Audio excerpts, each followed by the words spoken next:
माझ्या डावीकडे आणि उजवीकडे असलेले सन्माननीय विशेषतः प्रकाश बाळासाहेब, तुम्हाला जे जुने ठाणेकर आहेत त्यांना कदाचित माहीत असेल की एक ज्येष्ठ पत्रकार, एक विचारवंत, माझं आज भाग्य आहे की मी यांच्या शेजारी आज बसलो आहे. माझ्या परीने मी जास्तीत जास्ती हा विषय जो क्लिष्ट आहे कायद्याने तो मी सोपा करण्याचा प्रयत्न करतो आणि त्याउपरी जर काही प्रश्न असतील तर तो पण आपण समजून घेऊ आणि ज्या काही आपल्या संकल्पना कन्सेप्ट आहेत त्या आपण क्लिअर करू.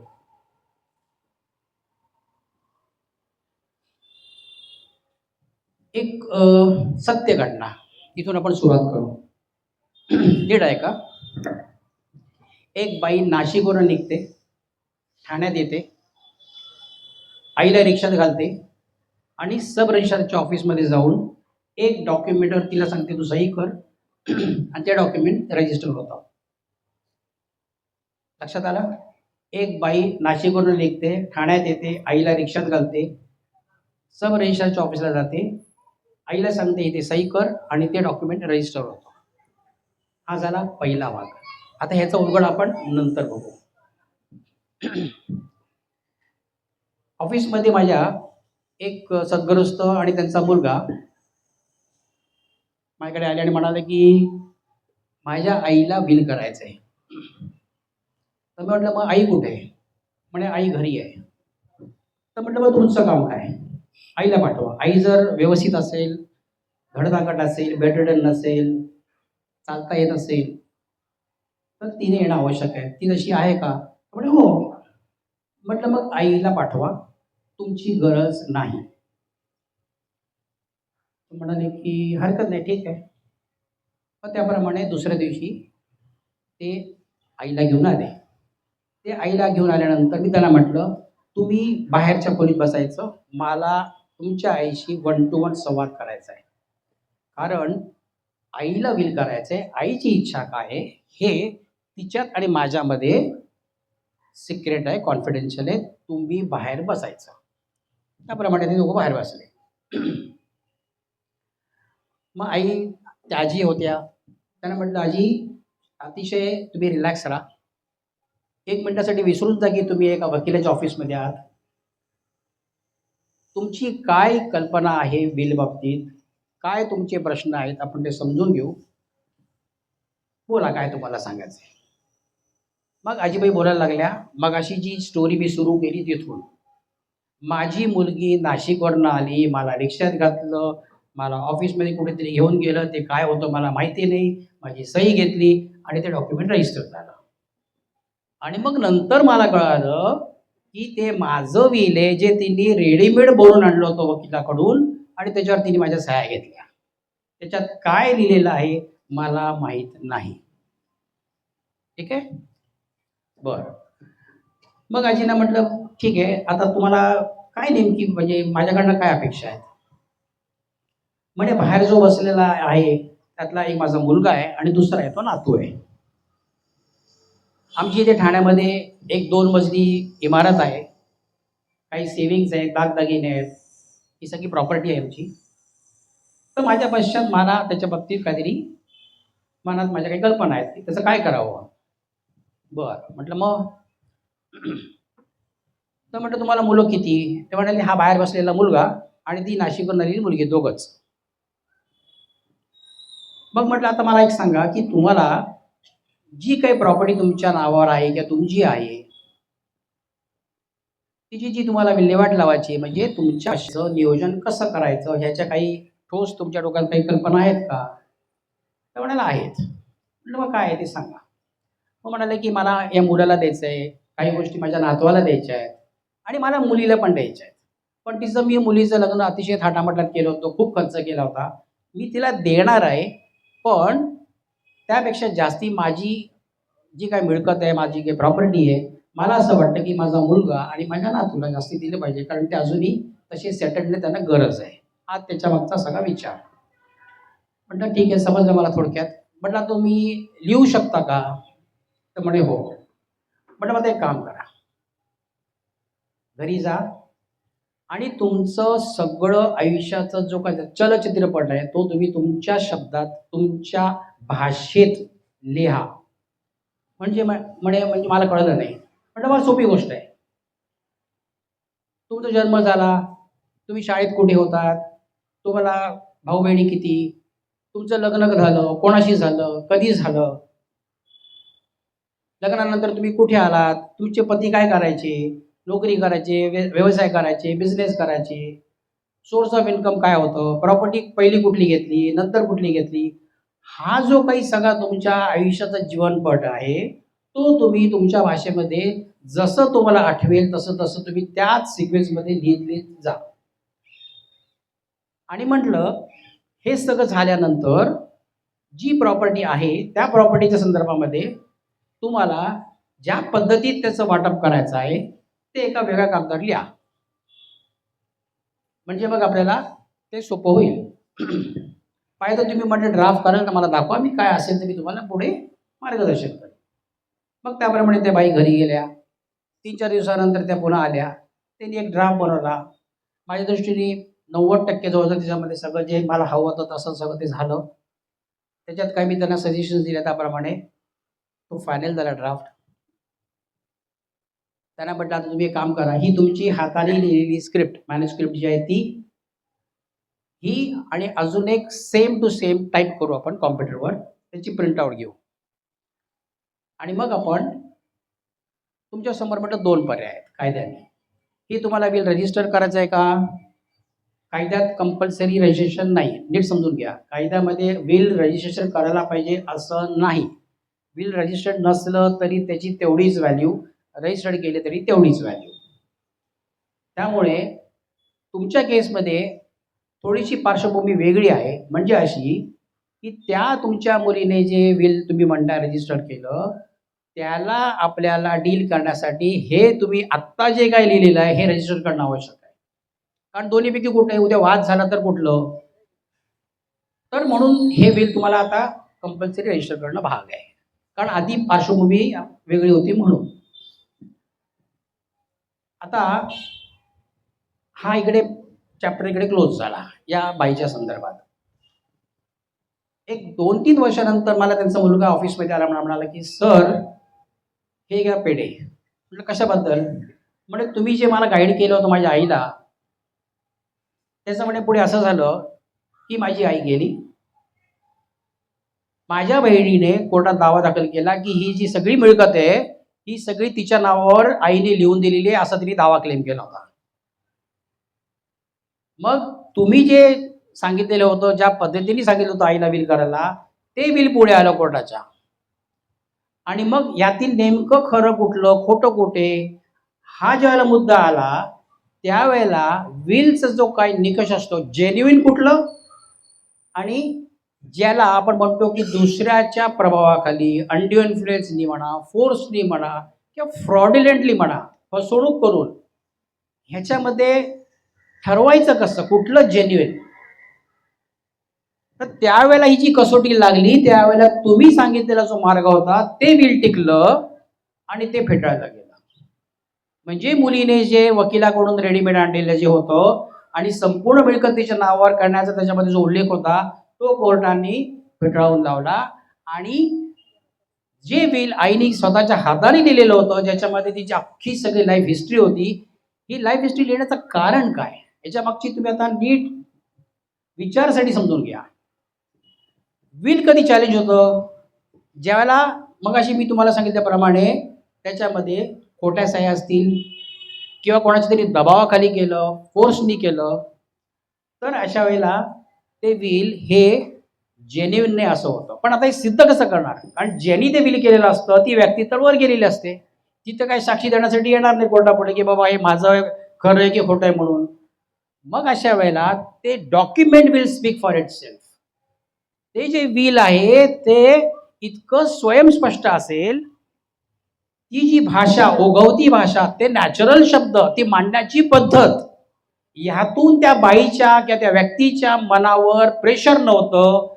ती मनाने सगळं रिलॅक्स होती, तिला सगळ्या गोष्टी आठवत होत्या, मेमरी शार्प होती, हे सगळं त्याच्यातून क्लिअर होतं आणि म्हणून ते जेन्युइन आहे म्हणून सर्टिफाय होतं. आणि म्हणून लक्षात घ्या, वकील जो सांगेल की मी विल करतोय, करू नका. मी वकील असून एकही आयुष्यात विल केलं नाही. तुम्हीच तुमचं विल तयार करायचं. पद्धत ही, तुम्हीच तुमची लाईफ हिस्ट्री लिहायची. ज्या अन्वये हे असं सिद्ध होईल की ते विल जेन्युइन आहे, ते डॉक्युमेंट जेन्युइन आहे. वकिलाची तांत्रिक क्लिष्ट शब्द असलेली भाषा विल अभिप्रेत नाही. कायदा असं काही म्हणत नाही की ते विशिष्ट शब्दांमध्येच असलं पाहिजे, अमुक पद्धतीची लँग्वेज पाहिजे किंवा अमुक भाषेमध्येच पाहिजे, असं कायदा सांगत नाही. कायदा फक्त एवढंच म्हणतो, जे तुम्हाला म्हणायचं आहे त्याच्यामध्ये संदिग्धता नको, वेगनेस नको, क्लॅरिटी पाहिजे. क्लॅरिटी म्हणजे काय, की समजा तुमच्याकडे दोन प्रॉपर्टी आहेत. एक मुंबईला फ्लॅट आहे आणि एक ठाण्याला फ्लॅट आहे. आपण एक उदाहरण घेऊ म्हणजे स्पष्ट होईल काय ते. तुम्हाला दोन मुलं आहेत. तुम्ही त्या विलमध्ये जर म्हणालात की एक फ्लॅट माझा मुंबईचा, एका मुलाला दुसरा फ्लॅट दुसऱ्या मुलाला, कुठला कोणाला, हे त्याच्यामध्ये क्लिअर पाहिजे. कारण मुंबईच्या आणि ठाण्याच्या फ्लॅटमध्ये व्हॅल्युएशनमध्ये फरक पडतो. म्हणून मोठ्या मुलाला ठाण्याचा की मुंबईचा, धाकट्याला मुलुंडचा मुंबईचा की ठाण्याचा, ह्याच्यात क्लिअर पाहिजे. एका मुलाला एक, दुसऱ्या मुलाला दुसरा, असं नाही. थोडक्यात प्रॉपर्टीची, मिळकतीची जी विल्हेवाट तुम्ही लावाल त्याच्यामध्ये क्लॅरिटी पाहिजे.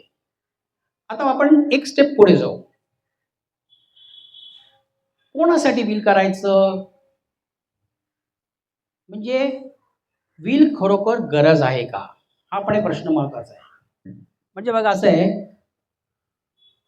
ज्यांना एकुलता एक वारस आहे, मुलगा किंवा मुलगी, त्यांना विलची गरज आहे का? अगदी सिंपल कॉमन सेन्स वापरला तर माझं स्पष्ट मत आहे, काही गरज नाही.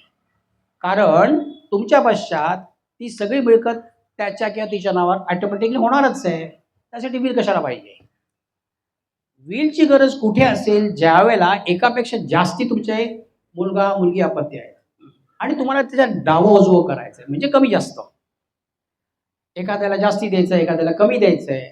पण त्याच्यामागे तुमची विचारसरणी काय आहे, तुम्ही एखाद्याला जास्ती का देताय किंवा एखाद्याला कमी का देताय, ह्याच्यामध्ये तुम्हाला ते तुम्ही लिहित असताना हा जो मुद्दा असतो तो क्लिअर असला पाहिजे.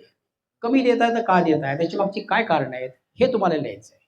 आणि तुमच्या भाषेत जास्ती देताय तर का जास्ती देतायत, ती कारणं. विल त्याच वेळेला आवश्यक असतं ज्यावेळेस एकापेक्षा जास्ती आहे आणि तुम्हाला त्यात डावं उजवं करायचं आहे, कमी जास्तीचं वाटप आहे तरच. आणि जर तुम्हाला कमी जास्ती करायचं नसेल, इक्वल तुम्हाला, जर तुम्हाला दोन्ही मुलं मुली जे असेल ते एकसारखं तुम्हाला असं वाटतं की नाही माझ्या दृष्टीने हे सगळं 50% इच, हा जर थंब रूल असेल, पुन्हा विलची गरज नाही. काही गरज नाही विलची. कारण जे असणार आहे ते इक्वली त्यांच्यामध्ये डिवाइड होणार आहे, तिथेही विलची गरज नाही. म्हणजे आपण ज्याला नॉर्मल केसमध्ये या सगळ्या गोष्टी बघतो त्यावेळेला आपल्याला लक्षात येतं, एक मुलगा किंवा मुलगी असेल, गरज नाही. अनइक्वल ट्रीटमेंट नाही, सेम इक्वल ट्रीटमेंट आहे, गरज नाही. पण तुम्हाला जर त्याच्यामध्ये काही भेदभाव करायचा आहे तर गरज आहे. ही झाली नॉर्मल केसमध्ये. आता जे डॉक्युमेंट आपण बनवतो, कायदा अजून एक दोन गोष्टीमध्ये त्याच्यामध्ये अंतर्भूत असणं किंवा कंपल्सरी असणं, त्या काय आहेत ते समजून घेऊ आपण. म्हणजे तुम्ही संपूर्ण तो तुमचा जो काही इतिहास आहे, तुम्ही जे लिहिलेलं आहे, त्याचं एंडिंग तुम्ही कसं करणार. एंडिंग असणार, डाव्या हाताला दोन साक्षीदार, त्यांचं नाव, त्यांचा फोन नंबर, त्यांचा ॲड्रेस हे तिकडे स्पष्टपणे पाहिजे. उजव्या बाजूला जो विल करतो तो किंवा ती, उजव्या बाजूला त्याचा नावाचा उल्लेख. आणि या विटनेसचा रोल कायद्याच्या दृष्टिकोनातून काय असतो, एकच मुद्दा असतो त्याच्यात, या विल करणाऱ्या माणसाने किंवा स्त्रीने आमच्या समोर सही केलं या कागदावर, एवढाच रोल. त्याच्यामध्ये काय लिहिलंय, कंटेंट्स काय आहेत, कोणाला किती दिले, काय दिलंय, संबंध नाही. फक्त माझ्या समोर या व्यक्तीने या विलवर सही केली इतका फक्त त्या विटनेसचा रोल असतो. क्लिअर? आता तुम्ही तर नसणार, मग आता याची विल्हेवाट कशी लावणार, म्हणजेच त्याची अंमलबजावणी एक्झिक्युशन कसं होईल? डॉक्युमेंट बनवलंय, मग त्यासाठी अजून एक तरतूद आहे जी तुम्ही विचारात घेऊ शकता. ती आहे एक्झिक्युटर. या विलला मूर्त स्वरूप देण्यासाठी, अंमलबजावणी करण्यासाठी तुमच्या इच्छा ज्या आहेत त्याला ॲक्च्युली कशा पद्धतीने पुढे न्यायचं यासाठी हा एक्झिक्युटर असतो, जो तुमच्या सर्कलमधला, ज्याच्यावर तुमचा विश्वास आहे, जो फुटणार नाही, ज्याला कोणी फसवू शकणार नाही, जो सत्सद वेगबुद्धीला प्रामाणिक असेल आणि जो तुमच्यापेक्षा वयाने कमी असेल आणि ही जबाबदारी घेणारा असेल, अशा व्यक्तीला तुम्ही एक्झिक्युटरचा रोल देऊ शकता त्याच्या कन्सेंटनी, की बाबा आमच्या पश्चात तुला हे विल अंमलबजावणी करायची, एक्झिक्यूट करायचं. म्हणजे काय की हे विल झाल्यानंतर तुमच्या पुढे जो मेन प्रश्न असतो की त्याचं पुढे ॲक्च्युली कागदावर आलेलं आपण इफेक्ट कसा देणार. तर हा जो एक्झिक्युटर असतो तो तुमच्या पश्चात तुम्ही गेल्यानंतर संबंधित वारसांना एकत्र बोलवतो आणि मग त्याला सांगतो की हे विल आहे, याच्यामध्ये माझा रोल एक्झिक्युटरचा आहे आणि याच्यामध्ये तो वाचन करतो की असं असं आहे आणि आता मी याला इफेक्ट देणार आहे. आता इथे मुद्दा लक्षात घ्या, जे वारस आहेत त्यांच्यासमोर विल उघडलं जातं, ते सील्ड असतं, ते उघडलं जातं आणि वारसांच्या प्रेझेन्समध्ये हे ज्यावेळेला ते उघडलं जातं आणि त्याच्यानंतर मग ते वाचन त्याचं ज्यावेळेला होतं आणि मग त्याच्यात कसं वाटप केलेले, कुठली प्रॉपर्टी कोणाला, हे ज्यावेळेला वारसांना कळतं, त्याच्यामध्ये शक्यता दोन. वारस म्हणतील जी इच्छा माझ्या आईची वडिलांची होती मला मान्य, आय रिस्पेक्ट, आहे तसं होऊन जाऊन द्या, एक शक्यता. दुसरी शक्यता, नाही, एखादा माणूस म्हणू शकतो त्यातला वारस मला हे मान्य नाही, माझ्या बाबतीमध्ये मला जे कमी दिलेलं आहे ते मला असं वाटतं कुठेतरी गडबड आहे, हे विल संशयास्पद आहे, असं तो जर त्यांनी स्टँड घेतला तर पुढचा एकच पर्याय राहतो, कोर्टात जा आणि सिद्ध कर. मग ज्यावेळेला ही वेळ येते त्यावेळेला ज्याला वाटतं की माझ्यावर अन्याय झाला, मला कमी देण्यात आलं, त्यांनी कोर्टात ते चॅलेंज करावं आणि मग कायद्याच्या कसोटीवर, साक्षीवर, पुराव्यावर हे विल जेन्युइन आहे की नाही याची कसोटी लागते आणि मग कोर्ट योग्य तो काय तो निर्णय देतात. आता हे झालं नॉर्मल केसमध्ये. पण ज्यावेळेला आपण या संस्थेच्या मार्गदर्शनातून विचार करतो, काही स्पेशल चाइल्ड असतात, मेंटली चॅलेंज असतात, त्यांच्या पुढे जरा हा प्रश्न जास्ती गंभीर आहे. कसं करायचं? कुठलाही नातेवाईक, जवळचा मित्र म्हणा, मैत्रीण म्हणा, ही जबाबदारी घ्यायला तयार नसतात, कारण ते सोपं काम नाही आहे, फार सिरियस गोष्ट आहे. आणि मग पालक म्हणून फार मोठं एक टेन्शन असतं की बाबा मग कसं होणार, मी आहे तोपर्यंत ह्याचं हिचं आम्ही करतोय सांभाळ, पण मग पुढे काय. यासाठी ज्यावेळेला आपण विचार करू की बाबा याला सोल्युशन काय, तर मी तसं तुम्हाला मगाशी सांगितलं तसा एक एक्झिक्युटर तुमच्या लेवलला, किंवा जर असा तुम्हाला प्रामाणिक, खऱ्या अर्थाने सिरियसली त्याची जबाबदारी घेणारा असा जर तुमच्या सर्कलमध्ये जर नसेल तर त्याला पर्याय म्हणून अशा संस्था. तुमच्या विलमध्ये तुम्ही जर या संस्थेवर तुमचा विश्वास असेल, ही म्हणा अजून कुठलीही संस्था म्हणा, त्या संस्थेवर तुमचा जर विश्वास असेल की आमच्या पश्चात आमच्या मुलाची मुलीची हेळसांड होणार नाही, ते रस्त्यावर येणार नाहीत आणि त्याचं नीट नियोजन होईल आणि ते शेवटच्या श्वासापर्यंत ही संस्था जबाबदारी घेऊ शकते, घेईल, असं जर तुम्हाला विश्वास वाटत असेल तर तुमच्या विलमध्ये त्याचा तो संदर्भ, त्याचा उल्लेख स्पष्ट असणं गरजेचं, जेणेकरून त्या विलच्या माध्यमातून पुढे संस्थेला कायदेशीर अधिकार प्राप्त होईल आणि मग त्याचं पुढचं प्लॅनिंग करता येईल. हे स्पेसिफिकली मेंटली चॅलेंजच्या बॅकग्राऊंडच्या केसेसमध्ये हे एक सोल्युशन आहे. प्रश्न असा आहे की संस्था किती आणि आपल्या संपर्कात किती आणि या संस्थेबद्दल आपल्याला असलेली माहिती आणि त्या संस्थेबद्दल आपल्याला काय नेमकी वाटतं, विश्वास आहे की नाही, जेन्युइन आहेत की नाही, हा एक मोठा सिरियस कन्सर्न असतो आणि तो मी अजिबात म्हणणार नाही की तो चुकीचा आहे, तो बरोबर आहे.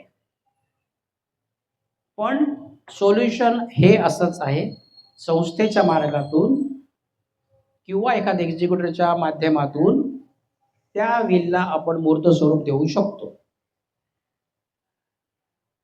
असं हे थोडक्यात आपण विलच्या कॉन्टॅक्टमध्ये जनरली आपण समजण्याचा प्रयत्न करतो. एक मुद्दा लक्षात घ्या अजून महत्त्वाचा, ज्यावेळेला हे विल होतं त्यावेळेला एकापेक्षा जास्ती 4-5 कॉपीज त्याच्या काढायच्या, ज्याला फायनली सह्या होतात ना त्यावेळेस. आणि या 4-5 कॉपीज एक स्वतःकडे ठेवायची, एक जो एक्झिक्युटिव्ह त्याच्याकडे ठेवायची, एक तुमचा जरा विश्वास असेल की तुमच्या मुलाकडे किंवा मुलीकडे द्यायची असेल तुम्ही देऊ शकता, किंवा तुमच्या सर्कलमध्ये एखादा मित्र, एखादा नातेवाईक त्याच्याकडे तुम्ही कॉपी ठेवू शकता. या सगळ्या कॉपीज सील्ड एन्व्हलपमध्ये पाहिजेत आणि त्या सील्ड जिथे जिथे ते तो एन्व्हलप असतो डोळ्यासमोर आणा, जिकडे जॉईंट असतात तिकडे क्रॉस सही करायची. आणि कुठला एन्व्हलप वापरायचा, तर तो जो एक ज्याला आपण लेजर असतो आतमध्ये बघा, एक कपडासारखा असतो जाळीदार, त्याला लाईफ जास्ती आहे. ऑर्डिनरी एन्व्हलपचं लाईफ कमी असतं, ते एन्व्हलप वापरायचं. आणि हे वेगवेगळ्या लोकांकडे का द्यायचं, त्याच्यामागे काय म्हणजे भूमिका काय, काय विचारसरणी आहे ते समजून घ्या. आता समजा ह्या 4-5 कॉपीज आपण काढल्या, मुलाकडे एक कॉपी दिली, विश्वासाने दिली, पण मुलाला उत्सुकता आहे काय असेल, वडिलांनी काय दिलं असेल, ही उत्सुकता आहे ना, ही त्याला फार त्रास देत असते. आणि या मनस्थितीत तो कदाचित ते एन्व्हलप उघडेल आणि जर त्याला वाटलं की ह्याच्यामध्ये त्याच्यावर अन्याय झालाय, त्यात तो हेराफेरी करू शकतो. आणि जर ती हेराफेरी जर त्यांनी जशी केली तर ती त्याच कॉपीवर असेल, इतर कॉपीमध्ये नसेल आणि तो पकडला जाईल. त्याला हे माहीत नसेल की ह्याच विलच्या इतर कॉपीज दुसरीकडे आहेत, त्याच्यामध्ये त्याला ऍक्सेस नाहीये, त्याच्याकडे कॉपीमध्ये असलेला तो भोळेपणाने अगदी त्याच्यामध्ये फेरबदल करेल स्वतःला सगळं देण्यासाठी आणि मग तो पुढे पकडला जाईल. म्हणून एकापेक्षा जास्ती 3-4 कॉपीज काढायच्या आणि त्या अशा लोकांकडे द्यायच्या ज्याच्यावर आपला विश्वास आहे. आणि म्हणून ही व्यवस्था आपण मोर देन 1 कॉपीज त्यासाठी आपण सजेस्ट करतो. आता हे जे आहे ना, हे कुठेही माहिती आहे का, कायद्याच्या पुस्तकात नाही. मी तुम्हाला आत्तापर्यंत सांगितलं ना, हे कायद्याच्या पुस्तकात काहीही नाही आहे, ती प्लेन थेरी आहे. बिल आहे, एक फॉर्मॅट दिलेला असतो, 2 विटनेस पाहिजेत आणि तुमची सही पाहिजे आणि तुम्ही मेंटली आणि फिजिकली फिट आहात असं डॉक्टरचं सर्टिफिकेट घ्या. माझं म्हणणं गरज काय, तुमचं डॉक्युमेंट जर सेल्फ एक्सप्लेनेटरी आहे, तुमची जर मेमरी अतिशय शार्प आहे, तुम्ही सगळं व्यवस्थित आठवून घेताय, तर ते डॉक्युमेंट इटसेल्फ रिफ्लेक्ट की तुम्ही स्टेट ऑफ माइंडमध्ये नॉर्मल होतात, प्रेशर नव्हतं, काही नव्हतं. काय गरज आहे वेगळी डॉक्टरची सही, काय गरज नाही. हवी तर तुम्हाला घ्या, एक सायकोलॉजिकल गरज म्हणून म्हणेल, पण असं जे काही त्याच्या मागचे जे एक निकष आहेत की नाही डॉक्टरांनी सर्टिफाय केलं म्हणजे मग तो डॉक्टर लिहिणार की हां माझ्यासमोर तो मेंटली फिजिकली फिट होता, हे वाक्य लिहून तसं नसतं. डॉक्युमेंट हे ज्या वेळेला स्वतःहून बोलतो, आम्ही म्हणतो document will speak for it self.